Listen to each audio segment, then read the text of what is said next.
I was walking back through to where my car was, and he jumped out from the bushes, and he said, "What the fuck's your problem, homie?" And I got my cell phone out to call 911 this time. And I said, "Hey man, I don't have a problem." And he goes, "No, now you have a problem." And he punched me in the nose. At that point, I fell down. I tried to defend myself. He just started punching me in the face. And I started screaming for help. I couldn't see, I couldn't breathe. As soon as he punched me, I fell backwards into the grass. And then he was wailing on my head, and then I started yelling help. When I started yelling for help, he grabbed my head and he started hitting my head into the... I tried to sit up and yell for help, and then he grabbed my head. Crump, what is your reaction to all the tape material that's come out today?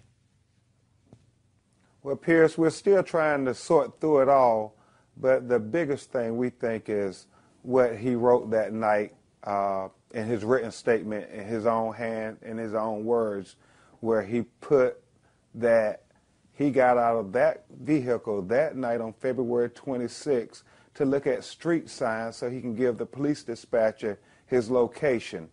And it goes completely contradictory to what we heard on that objective 911 tape when he said, "Oh, he's getting away," and then he pursued Trayvon Martin, and the 911 operator said, "Are you pursuing him? We don't need you to do that." And so clearly, when he writes his statement, Pierce, why does he not tell the truth on the statement why he got out of that car?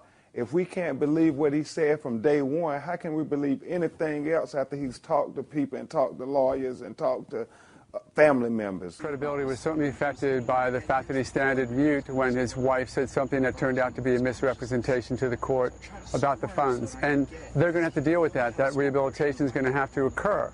However, we do need to keep in mind as we review his credibility, what his credibility attends to and what it doesn't or isn't necessary for.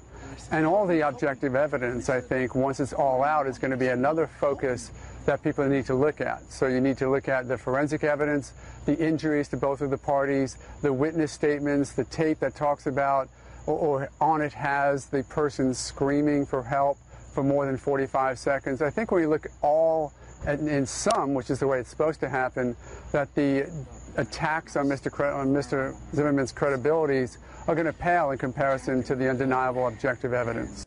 His credibility is the issue here, and that's the most important thing because Trayvon Martin isn't here to tell us his version of what happened.